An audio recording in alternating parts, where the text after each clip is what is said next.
You're listening to the Maritime Gardening Podcast, brought to you by Vessi Seeds. It's December 2024, and end of the year sort of thing, end of the year podcast, last podcast of 2024.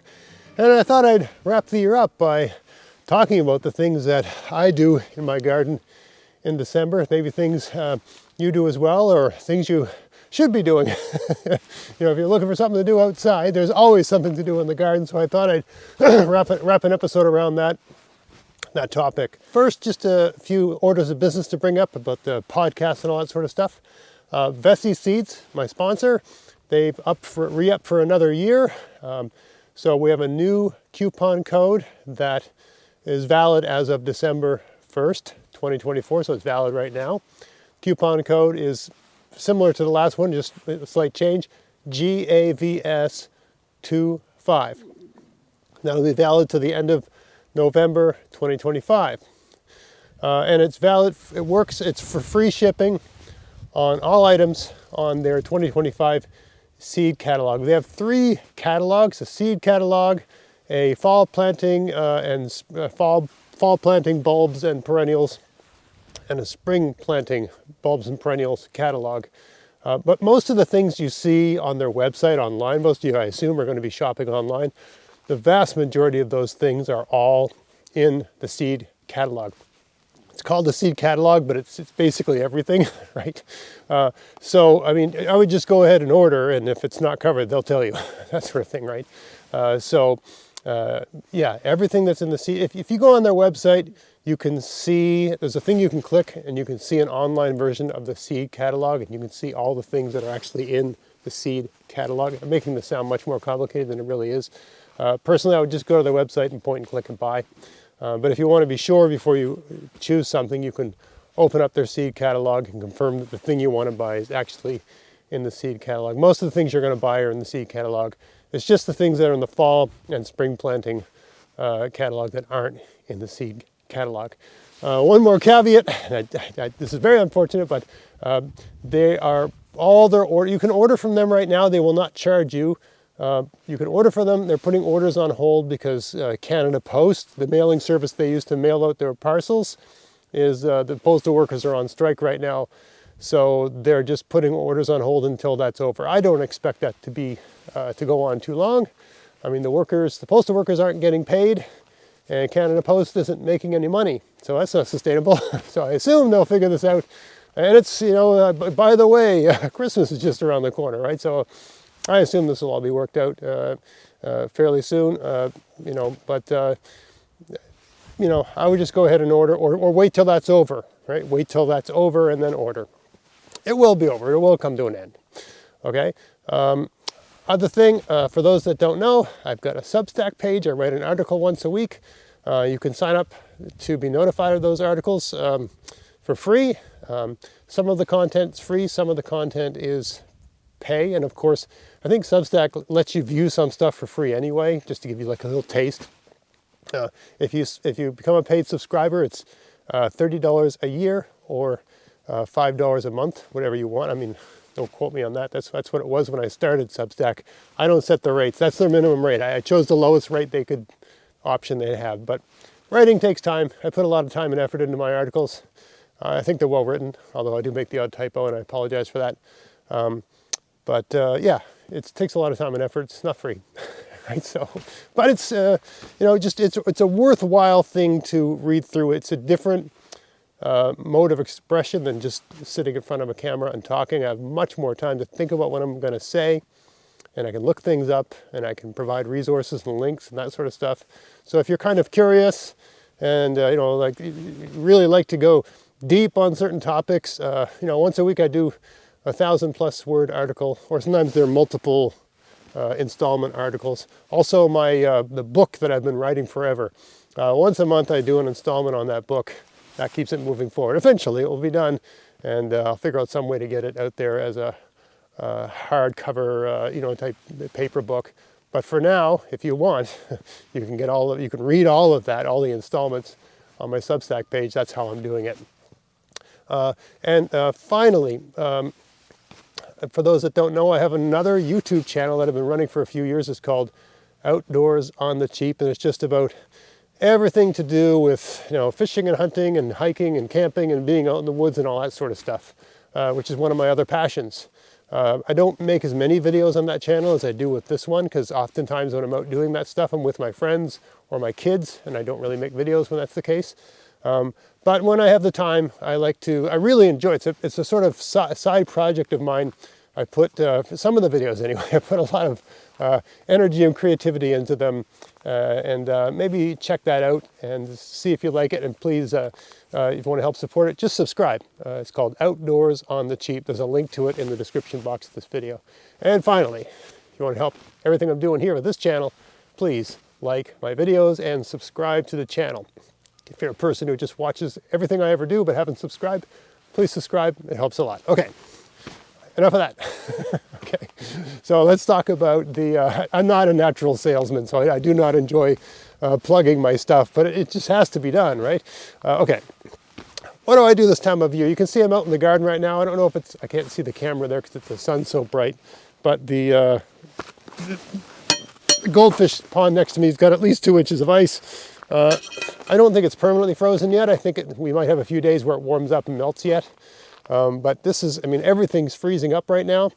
So anything that you have to do in your garden, it's kind of time to do it. So I'll talk about some of those things. So first up is just tools, right? Get all your tools inside. If you're done using them, I've still got a few things I want to do out here in the ground, so I still need my tools, some of them anyway. But you bring them in, you take a wire brush to the metal parts, right? You sharpen whatever needs to be sharpened. You get an oily rag, which you don't store somewhere, but you get an oily rag and you just wipe them all down with some oil. Now if you got paint and you're feeling energetic, it's good to repaint your painted parts. I like to have everything yellow or red so that I can't, the ability to lose tools in a garden is fantastic. So I like to repaint them this time of year if they need it, or if I'm feeling like it. I get that paint done so everything's bright and shiny and ready to go for next spring, right? So clean and oil and sharpen your tools and paint your tools. Another thing I like to do, because people are doing it, is gathering mulch, right? This time of year, when I go to and from work, I work in the city and I drive a car into the city through the suburbs and stuff like that. I take all the side streets instead of the main roads. People put out their leaves in bags on certain days of the week, and I gather those leaves because that's the best mulch, in my opinion, best all-around mulch, and it's free. And I use the bags too. So you gather that mulch, and then you want to use that mulch. Get it on every bed you can. So if you can, before freeze up, you pull your weeds. If you can't, you can't. But you pull your weeds, get the mulch on there. If it's windy where you live, it's pretty windy where I am. And some days, oftentimes, you know, I mentioned in a previous video that I haven't been filming as much as I'd like recently. And sometimes it's just like I've got 1 or 2 days of the week where there's enough light and I've got the time to film. And it's just so windy or so rainy, I just can't film. So the whole thing gets shut down because of weather. And as you can see, if you're not listening to audio, it's actually snowing right now. So, which is kind of very, very wintry, very festive. I love it. Yeah, gather mulch, get everything mulched. If it's windy where you are, put stuff on top of the mulch to hold it down.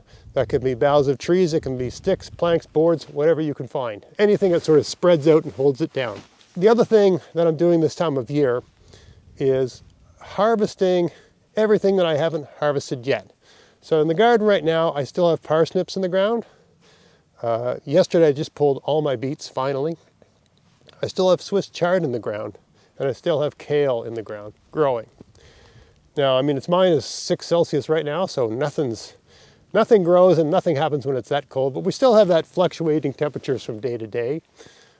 So, you know, I assume it's going to warm up, probably not today, but it's still the case that we can get rainy days and it can warm up to, you know, 8 degrees Celsius, like 8 degrees above freezing, and all the ground can thaw out and that sort of thing. So I think the plants are still alive in a sense, but it's really, there's not much point in leaving things out exposed to the elements at this point, at least where I am anyway, because everything wants to freeze up. It's freeze up time, right? So, and it's snowing. So I harvest everything that I can harvest and take it inside. So I've got 2 beds with kale, and I got a bed with Swiss chard, and I got a bed with parsnips in it. So I'm going to pull most of the parsnips. I'm going to pull all the Swiss chard, and I'm going to pull most of the kale and take that in and blanch and freeze it. I leave it in really late because the colder it gets, as long as things aren't frozen solid, you know, the greens just get sweeter and sweeter and more flavorful.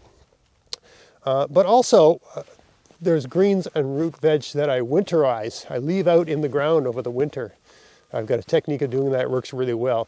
And basically, if you've got a 4x8 bed, and let's say it's full of parsnips, you harvest all the parsnips that are around the perimeter of that bed. And you've got a 4x8 bed, and you've got a dome that fits over that bed, a plastic dome that lets light in, but kind of keeps the, keeps the wind out and that sort of thing. So you get a little microclimate in there. So you remove all the stuff around the perimeter, like say within 6 inches of the outer edge. What's that, 15 centimeters? Then you put your dome down. Because the outer edge is the least well insulated, so things will freeze there. So you just harvest all that outer stuff. And then you leave stuff in the ground in the winter and just harvest it as you need it. And those beds that are covered that way, there'll be days when the soil freezes, and there'll be nice sunny days when the whole thing thaws out and melts. And those things will continue to grow. So that's what I do with my parsnips and my kale. My Swiss chard, I'm going to kind of do that, but not because the Swiss chard is much more tender than kale. If you get, what would you call that? Single digit below freezing numbers that are still close to freezing, the kale will survive a freeze like that. If you get double digit freezing numbers, I'm talking Celsius here, but way below freezing, the Swiss chard won't survive it. It just kind of gets destroyed by that. So I'm going to use that winterizing technique with my Swiss chard, but mainly so that the roots will survive the winter. Not so I can be out here harvesting greens in the dead of winter, but so the roots can survive the winter, so that next April, March, April, May, when the garden's not producing a lot, and there's a lot of things you still can't plant because it's too cold to plant things, those roots, if they survive the winter, will put up greens. Now, those plants, because they're biennial, meaning they make seeds every second year, those plants are planning, insofar as plants can plan things, those plants are planning to send up flowers, right, and make seeds. So they're not worth leaving in the ground for long, but you can get 1 or 2 harvests of greens, early spring greens. And because you're still getting frost that time of year, they're actually really good, right? Because you've got this huge root base, and the plant's sending up greens when it's warm enough to grow. And because it's still cold, those greens have the high sugar content and the sort of low, natural pesticide, insecticidal, plants have their own way of producing insecticides. All the things that make, there's less of the things that make the plant bitter and more of the things that make them sweet when it's that early in the season. So with your kale and your Swiss chard, in principle, you can get, I've done this with kale, I'm going to try it this year with Swiss chard. I've never left my Swiss chard in the ground. But you can leave them in the ground, and in principle, they'll start, it certainly works with kale. They'll grow in the spring, and you get that nice early spring harvest before a lot of other things are happening in your garden. Because really, a lot of stuff doesn't start happening till, June or maybe July, right? A lot, we start planting in April, but it takes a while for some things to happen.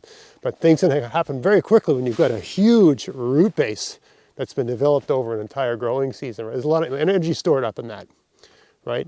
And when spring comes around, that plant's going to cash in all that energy. It's taking all the energy it's stored all the previous year for these biennial plants, and it's going to turn it into seeds, right? It's going for broke. So it's putting all that energy into leaves.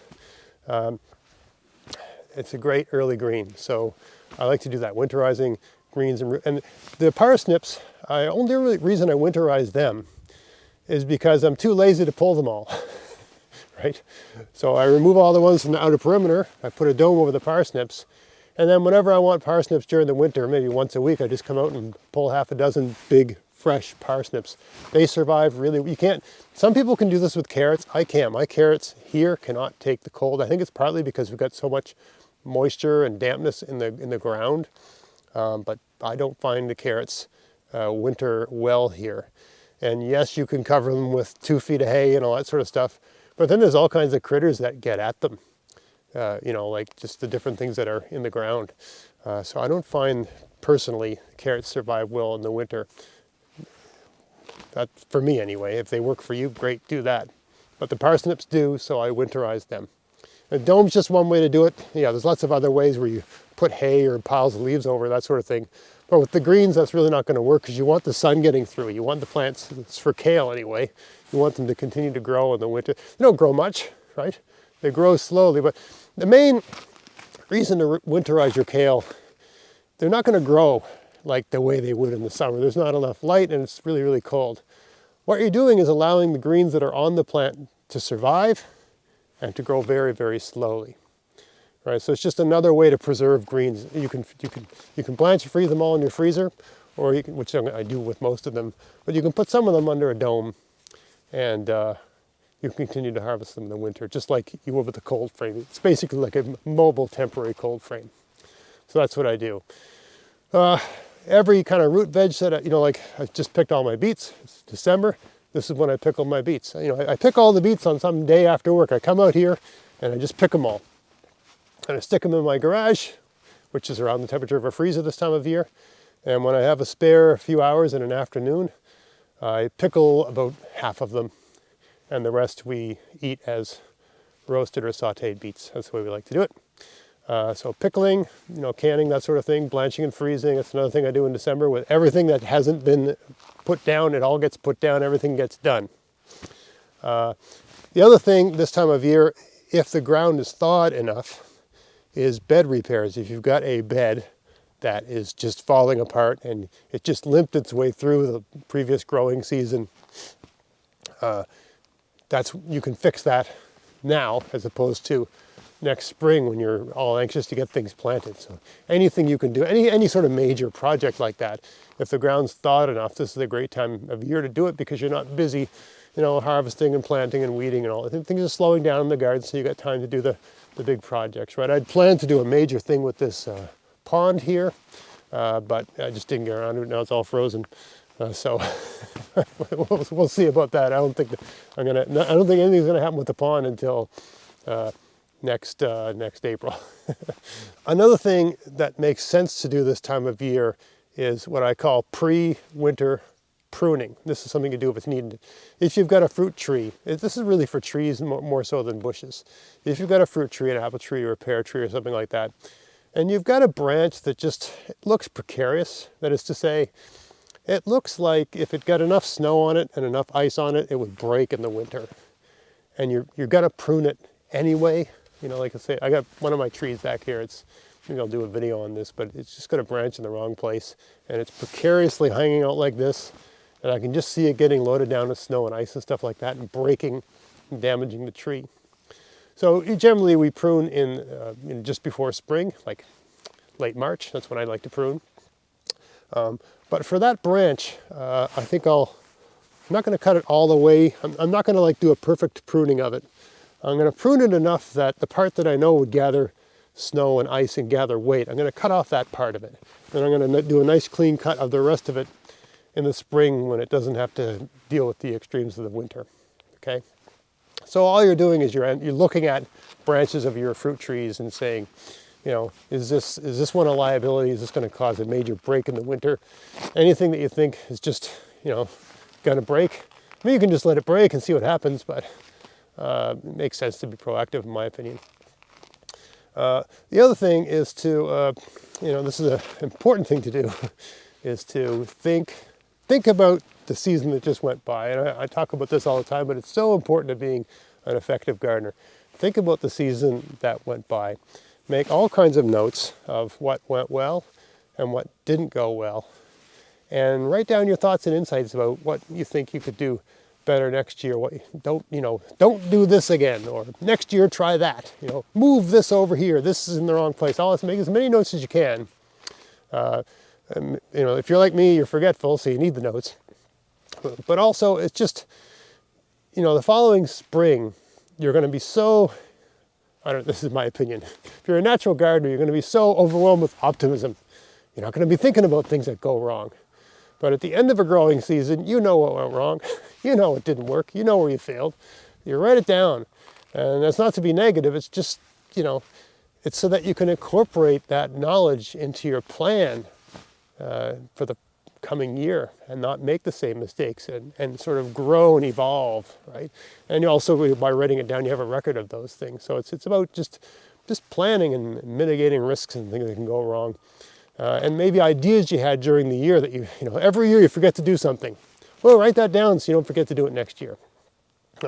Another important thing to do, which I don't talk about enough, over the winter months, at least I can say if you're in your late 40s, early 50s or beyond, is, and I can't recommend this enough, is to take on some sort of exercise routine over the winter. I mean, for me anyway, I have an exercise routine I do all year long, just to stay fit. It's not a big deal, 3 to 5 days a week. I work out for about 20 to 30 minutes in the basement using free weights and body weight exercises and some balance exercises and some stretching stuff, range of motion exercise, just a whole suite of things like that. I don't pay for any apps. I don't have a trainer. This is all stuff I just researched myself and worked out over time. I've always been sort of a fit person. Right up until I got married and bought a house, I was a kind of gym guy, and then stopped that for a number of years. But in my late 40s, I started having neck and back and all these different sort of problems. And what do you know, exercising regularly pretty much helped a lot of that. Really, really made a huge difference. But it also makes a big difference for the following spring when you're out in your garden doing all that hard work.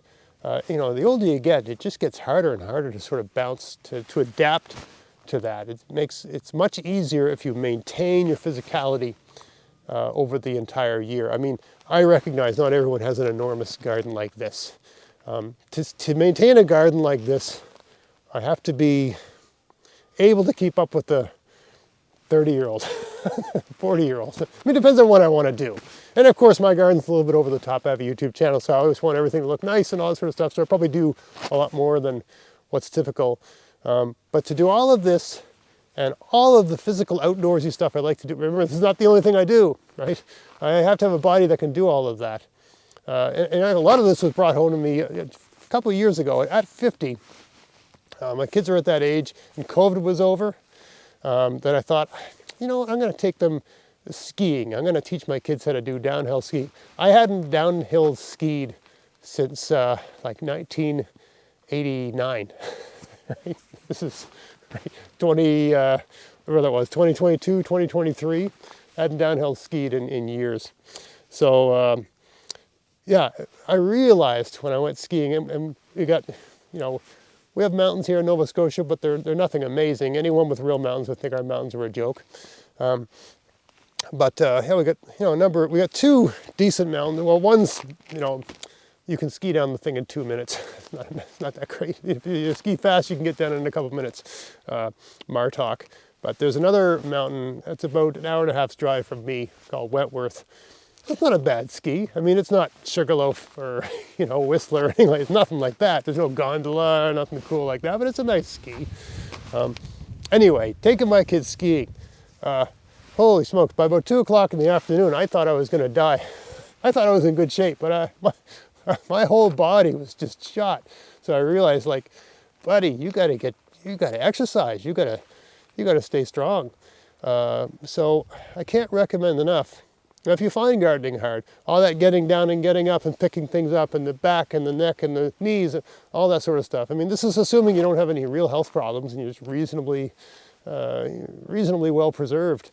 I can't recommend enough picking up some sort of routine over the winter months and staying with it and maintaining the physicality that you gain over the course of the gardening season. Gardening's great exercise, but most of us, the gardening season ends and we just put our feet up and read and drink hot chocolate and enjoy the winter, right? That's nice. And I do all of that, but also I, work out 3 to 5 days a week. You develop some sort of system that works for you, that you can sustain. Don't take on something that you can't keep it up, And it's also good to have a system. I should do a video on this, I guess, but it's good to have a system that you can dial it down and dial it up on a particular week.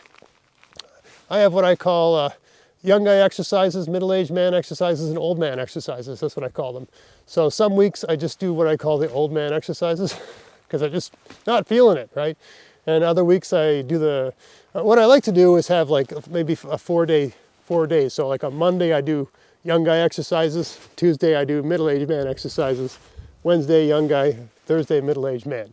Right? That's the way it's a hard, easy, hard, easy.